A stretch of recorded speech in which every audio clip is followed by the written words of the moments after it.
విద్యలోని చెప్పబడే విద్యలు కొన్ని ఉన్నాయని మనకి దత్తాత్రేయ సంహిత అనే గ్రంథంలో 32 శుద్ధ విద్యలు చెప్పారు. అవన్నీ కూడాను భాస్కర్ రాయల వారు చక్కగా ఉదాహరణలో మనకి చూపిస్తారు. 32 శుద్ధ విద్యలు. ఇది ఎక్కడున్నాయంటే దత్తాత్రేయ సంహితలో ఉంది. దత్తాత్రేయ సంహిత అని దత్తాత్రేయ స్వామి వారు అమ్మవారి విద్య గురించి చాలా అద్భుతమైనటువంటి గ్రంథములు రచించారు. మరి దత్తాత్రేయుడు అంటేనే బ్రహ్మ విద్యారూపుడు కదా. బ్రహ్మ విద్యారూపుడు ఏం చెప్తాడు? బ్రహ్మ విద్య చెప్తాడు. చూడండి, హయగ్రీవ స్వామి వారు చెప్తున్నారు, దక్షిణామూర్త మంత్రం ఇచ్చాడు, దత్తాత్రేయుడ అమ్మవారి విద్యనంతరికి కల్పం రచించాడు మహానుభావుడు.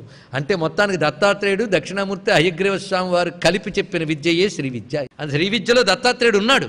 ఆయనే అమ్మవారి ఆరాధన క్రమములు రచించారట. ఆయన మొత్తం 18,000 శ్లోకాల్లో దత్తాత్రేయ సంహిత రచించాడు. ఆయన అది రచిస్తే గురువుగా ఆయన్ని స్వీకరించి ఉపదేశం పొంది మొత్తం అమ్మవారి యొక్క అనుగ్రహాన్ని ఉపాసనాఖండం నుంచి జ్ఞానఖండం వరకు, ఉపాసనాఖండం అంటే ముందు జరిగిన సాధన, దాంతో జ్ఞానం అనుభవంలోకి వెళ్ళిపోయాడు. ఆ వెళ్ళిపోయిన శిష్యుడు, మహా గొప్ప శిష్యుడు ఎవరయ్య అంటే పరశురాముడు. ఆయన దత్తాత్రేయుని వద్ద శ్రీ విద్యా రహస్యములు తెలుసుకున్నాడు. ఆ గ్రంథం మనకి త్రిపుర రహస్యం అనే కథలో అదే వివరం వస్తుంది. కానీ అక్కడైతే కథాభాగంగా జ్ఞానభాగంగా చెప్పబడుతుంది చాలా విశేషములు. అద్భుతం త్రిపుర రహస్య గ్రంథం. ఎన్నున్నాయో అమ్మవారి విద్యలండి. శ్రీ విద్యకి సంబంధించిన గ్రంథరాశి దగ్గర పెట్టుకుంటే జీవితం చాలదండి. ఒక్కడే తెలుసుకోవాలి, జీవితం అంతా అదే పని చేసుకోవాలి, ఇంకేం కావాలి. కానీ జీవితం అంతా అందులో కొన్ని గ్రంథాలు చదువుకున్నా మరి జీవితం ఉండదు, అది తెలుసుకోండి. మరి పుట్టరు అటువంటి గ్రంథరాశి అదంతా కూడా. మొత్తానికి 18,000 దత్తాత్రేయ సంహితని పరశురాముల వారు ఉపదేశంగా పొంది అనుష్ఠానం చేసి 6,000 శ్లోకములలో రచించారు ఆయన.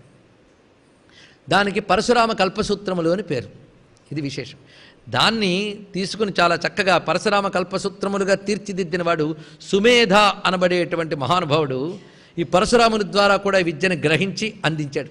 అలా మనకి పరశురామ కల్పసూత్రములు సుమేధ ద్వారా మనకు లభిస్తున్నాయి. అసలు గ్రంథములు ఏమిటో మనకు తెలియవు.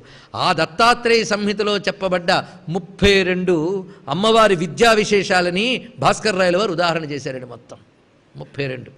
ఆ 32 విద్యలు ఇక్కడ అమ్మవారి దంతములు ఎందుకు ప్రకాశిస్తున్నాయన్నారు. మొత్తం శ్రీ విద్య అంతా దంతముల్లో చూపిస్తున్నారు.